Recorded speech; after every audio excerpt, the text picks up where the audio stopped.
السلام علیکم، میرا نام عبدالرحیم ہے۔ میں ایک سیریز بنا رہا ہوں مختلف احادیث کی کتابوں سے مختلف ٹاپکس پہ۔ تو میں خزیمہ کی جو مجموعہ احادیث ہے اس سے نماز کے ٹاپک پہ کچھ احادیثیں ہیں۔ اعوذ باللہ من الشیطان الرجیم، بسم اللہ الرحمن الرحیم۔ حدیث نمبر 1312۔ حضرت ابن عمر رضی اللہ تعالیٰ عنہ بیان کرتے ہیں کہ رسول اللہ صلی اللہ علیہ وسلم نے فرمایا، جس شخص نے مسجد کی قبلہ رخ بلغم پھینکی تو اس حال میں قیامت کے دن اٹھایا جائے گا کہ وہ بلغم اس کے چہرے پہ لگی ہوئی ہوگی۔ ایک اور حدیث ہے 1313۔ حضرت ابن عمر رضی اللہ تعالیٰ عنہ بیان کرتے ہیں کہ رسول اللہ صلی اللہ علیہ وسلم نے فرمایا، قبلہ رخ بلغم پھینکنے والے کو قیامت کے دن اس حال میں اٹھایا جائے گا کہ وہ بلغم اس کے چہرے پہ لگی ہوئی ہوگی۔ ایک اور حدیث ہے، حدیث نمبر 1314۔ حضرت حذیفہ رضی اللہ تعالیٰ عنہ بیان کرتے ہیں کہ رسول اللہ صلی اللہ علیہ وسلم نے فرمایا، جس شخص نے قبلے کی جانب تھوکا تو وہ قیامت کے روز اس حال میں آئے گا کہ اس کی تھوک اس کی آنکھوں کے درمیان لگی ہوئی ہوگی۔ ایک اور حدیث ہے 1315۔ حضرت عائشہ رضی اللہ تعالیٰ عنہ سے روایت ہے کہ رسول اللہ صلی اللہ علیہ وسلم نے مسجد کے قبلے میں لگے تھوک کو رگڑ کے صاف کر دیا۔ ایک اور حدیث ہے، حدیث نمبر 1316۔ ابن اینیا کہتے ہیں کہ میں نے عمر بن دینار سے پوچھا، کیا تم نے سیدنا جابر بن عبداللہ کو یہ حدیث بیان کرتے سنا کہ نبی کریم صلی اللہ علیہ وسلم نے ایک شخص سے فرمایا جو کہ مسجد سے تیر لے کے گزر رہا تھا، اس کی پیکانوں کو پکڑ لو۔ ایک اور حدیث ہے، حدیث نمبر 1317۔ حضرت جابر بن عبداللہ رضی اللہ تعالیٰ عنہ رسول اللہ صلی اللہ علیہ وسلم سے روایت کرتے ہیں کہ نبی کریم صلی اللہ علیہ وسلم نے ایک شخص کو حکم دیا جو کہ مسجد میں تیر تقسیم کر رہا تھا کہ وہ تیروں کے پیکان پکڑ کے مسجد سے گزرے۔ ایک اور حدیث ہے 1318۔ حضرت ابو موسیٰ رضی اللہ تعالیٰ عنہ کا بیان ہے کہ رسول اللہ صلی اللہ علیہ وسلم نے فرمایا، جب تم میں سے کوئی شخص ہماری مسجد یا ہمارے بازار میں سے تیر لے کے گزرے تو اسے چاہیے کہ وہ اس کے پھل اپنے ہاتھ میں پکڑ لے تاکہ کسی مسلمان کو ان سے تکلیف نہ پہنچے، یا فرمائے اس کے پھلوں کو پکڑ لے۔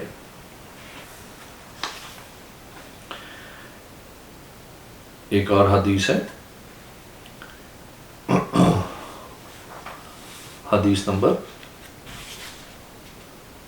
1322۔ حضرت انس بن مالک رضی اللہ تعالیٰ عنہ بیان کرتے ہیں کہ رسول اللہ صلی اللہ علیہ وسلم نے فرمایا، قیامت کی نشانیوں میں سے یہ ہے کہ لوگ مساجد کے بارے میں فخر و مباحات کا اظہار کریں گے۔ ایک اور حدیث ہے 1323۔ حضرت انس بن مالک رضی اللہ تعالیٰ عنہ سے روایت ہے، رسول اللہ صلی اللہ علیہ وسلم نے فرمایا، قیامت قائم نہیں ہوگی حتیٰ کہ لوگ مساجد کی تعمیر و تزئین میں فخر و مباحات کر لیں گے۔ ایک اور حدیث ہے 1324۔ حضرت عبداللہ رضی اللہ تعالیٰ عنہ بیان کرتے ہیں کہ مسجد نبوی رسول اللہ صلی اللہ علیہ وسلم کے عہد مبارک میں اینٹوں سے بنی ہوئی تھی، اس کی چھت کھجوروں کی ٹہنیوں سے ڈالی گئی تھی اور اس کے ستون کھجور کی لکڑی کے تھے۔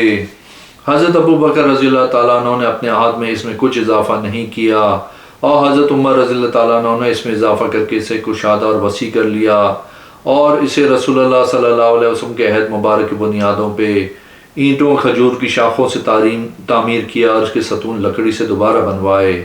پھر حضرت عثمان رضی اللہ تعالیٰ عنہ نے اس میں تبدیلی کی اور کافی اضافہ کیا، انہوں نے اس کی دیواریں منقش پتھروں اور چونے کی بنوائیں، اس کے ستون بھی منقش پتھروں سے تعمیر کروائے، اور اس کی چھت ساگوان کی عمدہ لکڑی سے ڈالی۔ ایک اور حدیث ہے، حدیث نمبر 1325۔ حضرت ابو ہریرہ رضی اللہ تعالیٰ عنہ سے روایت ہے کہ رسول اللہ صلی اللہ علیہ وسلم نے فرمایا، جب تم میں سے کوئی شخص مسجد میں داخل ہو تو دو رکعت پڑھے بغیر نہ بیٹھے۔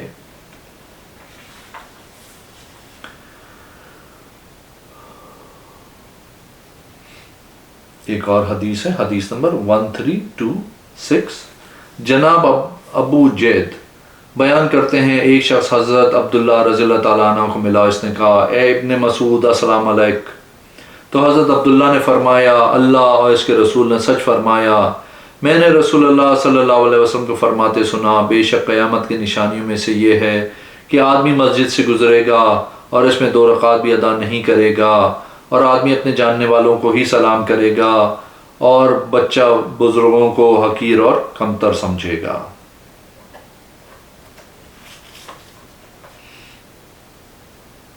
ایک اور حدیث ہے، حدیث نمبر 1329۔ جناب ابو زبیر بیان کرتے ہیں، انہوں نے سیدنا جابر بن عبداللہ کو اللہ تعالیٰ کے اس فرمان بلا شبہ مشرکین پلید ہیں لہٰذا وہ اس سال کے بعد مسجد حرام کی طرف نہ آئیں کی تفسیر کرتے ہوئے سنا۔ انہوں نے فرمایا مگر یہ کہ وہ غلام ہو یا اہل ذمے کا کوئی فرد ہو تو وہ مسجد حرام میں داخل ہو سکتا ہے۔ ایک اور حدیث ہے 1330۔ حضرت عبداللہ بن عمر رضی اللہ تعالیٰ عنہ بیان کرتے ہیں، میں رسول اللہ صلی اللہ علیہ وسلم کے عہد مبارک میں مسجد نبوی میں رات کو سویا کرتا تھا حالانکہ میں کنوارا تھا۔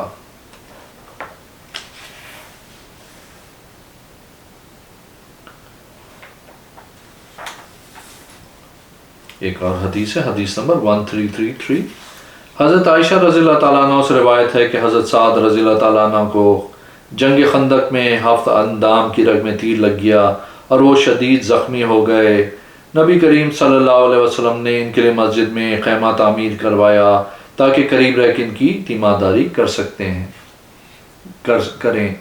راوی کہتے ہیں ان کا زخم بھرنے لگا تو انہوں نے اللہ تعالیٰ سے یہ دعا کی، اے اللہ تو خوب جانتا ہے میرے نزدیک اس سے زیادہ محبوب کوئی چیز نہیں، میں تیرے دین کے لیے ایسے لوگوں سے جہاد کروں جنہوں نے تیرے نبی صلی اللہ علیہ وسلم کو جھٹلایا اور ان سے مکہ مکرمہ سے نکال دیا اور طرح طرح کی تکالیف دیں۔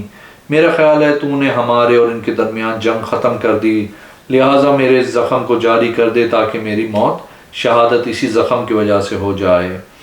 راوی کہتے ہیں وہ اسی حال میں تھے کہ ایک رات ان کا زخم پھوٹ پڑا، ان کا خون اس قدر بہا کہ وہ دوسرے لوگوں کے خیموں میں داخل ہو گیا، تو انہوں نے پکار کے پوچھا خیمے والوں یہ کیا چیز تمہاری طرف ہماری خیمے سے آ رہی ہے؟ انہوں نے کہا حضرت سعد رضی اللہ تعالیٰ عنہ کا سینہ زخم کی وجہ سے پھٹ چکا تھا اور ان کا خون تیز آواز کے ساتھ نکل رہا تھا۔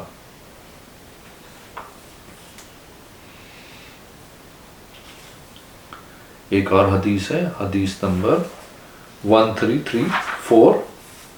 سیدنا عبداللہ بن عمر بن عاص رضی اللہ تعالیٰ عنہ کو بیان ہے رسول اللہ صلی اللہ علیہ وسلم نے فرمایا جب سلیمان بن داؤد علیہ السلام بیت المقدس کی تعمیر سے فارغ ہوئے تو انہوں نے اللہ سے یہ دعا کی کہ وہ انہیں اپنے حکم کے موافق حکم عطا فرمائے اور ایسی بادشاہت و حکومت عطا فرمائے جو ان کے بعد کسی کو نصیب نہ ہوئی، اور جو شخص بھی اس مسجد میں صرف نماز پڑھنے کی نیت سے آئے تو وہ گناہوں سے اس طرح پاک ہو جائے جس طرح وہ اپنی پیدائش کے دن تھا۔ رسول اللہ صلی اللہ علیہ وسلم نے فرمایا پہلی 2 دعائیں تو قبول ہو گئیں، مجھے امید ہے ان کی تیسری دعا بھی قبول کی جائے گی۔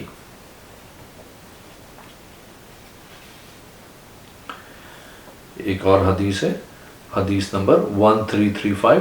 حضرت علی رضی اللہ تعالیٰ عنہ نبی کریم صلی اللہ علیہ وسلم سے روایت کرتے ہیں آپ صلی اللہ علیہ وسلم نے جنگ احزاب میں فرمایا اللہ تعالیٰ ان مشرکوں کی قبروں اور ان کے گھروں کو آگ سے بھرے جیسا انہوں نے ہمیں درمیانی نماز سے مشغول کیے رکھا حتیٰ کہ سورج غروب ہو گیا۔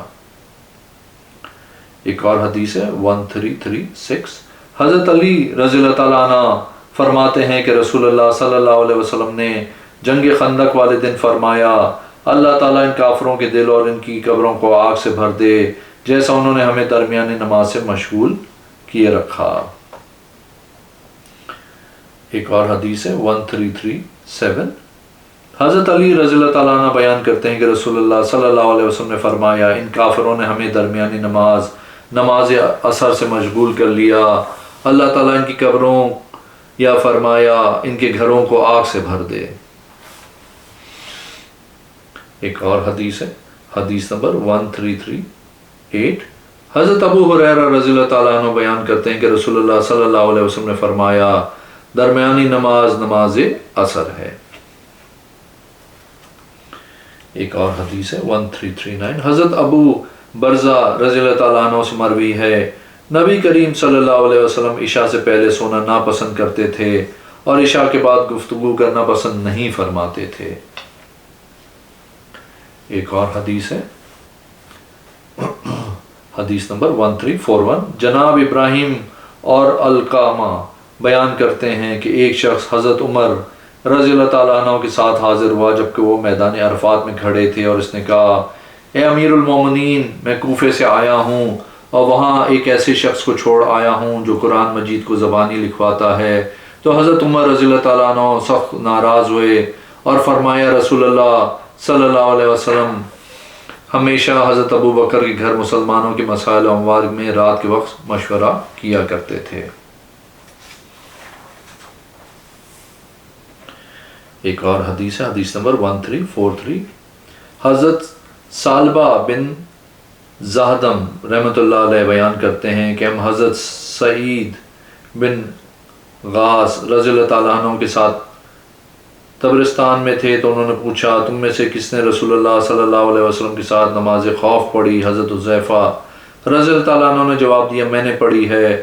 حضرت حذیفہ نماز پڑھانے کے لیے کھڑے ہوئے اور لوگ ان کے پیچھے دو صف بنائیں، ایک صف ان کے پیچھے کھڑی ہوئی اور دوسری صف دشمن کے ساتھ صف آرا ہوئی، تو جو لوگ ان کے پیچھے کھڑے تھے حضرت حذیفہ نے ایک رکعت پڑھائی، پھر یہ لوگ ان کی جگہ جا کے صف آرا ہوئے، وہ لوگ آئے تو انہوں نے بھی ایک رکعت پڑھی اور انہوں نے دوسری رکعت مکمل نہیں کی۔ ایک اور حدیث ہے 1344 حضرت عبداللہ بن عباس رضی اللہ تعالیٰ عنہ سے روایت ہے کہ رسول اللہ صلی اللہ علیہ وسلم نے ذی کرد مقام پہ نماز خوف پڑھائی۔ ایک اور حدیث ہے، حدیث نمبر 1346 حضرت ابن عباس رضی اللہ تعالیٰ عنہ بیان کرتے ہیں کہ اللہ تعالیٰ نے تمہارے نبی صلی اللہ علیہ وسلم کی زبان سے حضر میں 4 رکعت، سفر میں 2 رکعت اور خوف کی حالت میں 1 رکعت نماز فرض کی ہے۔ ایک اور حدیث ہے، حدیث نمبر 1347 حضرت جابر بن عبداللہ رضی اللہ تعالیٰ عنہ سے روایت ہے کہ رسول اللہ صلی اللہ علیہ وسلم نے انہیں نماز خوف پڑھائی، ایک صف آپ صلی اللہ علیہ وسلم کے سامنے کھڑی ہوئی اور ایک صف آپ صلی اللہ علیہ وسلم کے پیچھے کھڑی ہوئی، لہٰذا آپ صلی اللہ علیہ وسلم نے ان لوگوں کو جو آپ صلی اللہ علیہ وسلم کے پیچھے کھڑے تھے 1 رکعت 2 سجدوں کے ساتھ پڑھائی، پھر یہ لوگ آگے بڑھ کے ان کی جگہ کھڑے ہوئے اور وہ آ کے ان کی جگہ کھڑے ہوئے تو رسول اللہ صلی اللہ علیہ وسلم نے انہیں بھی 1 رکعت پڑھائی اور 2 سجدے کرائے، پھر آپ صلی اللہ علیہ وسلم نے تشہد کے بعد سلام پھیر دیا۔ اس طرح آپ صلی اللہ علیہ وسلم کی 2 رکعت اور ان کی 1 رکعت ہو گئی۔ اگر آپ نے میرے چینل کو اب تک سبسکرائب نہیں کیا تو پلیز کیجیے، اس ویڈیو کو لائک کیجیے۔ اگلی ویڈیو میں انشاءاللہ حاضر ہوں گا۔ اللہ حافظ۔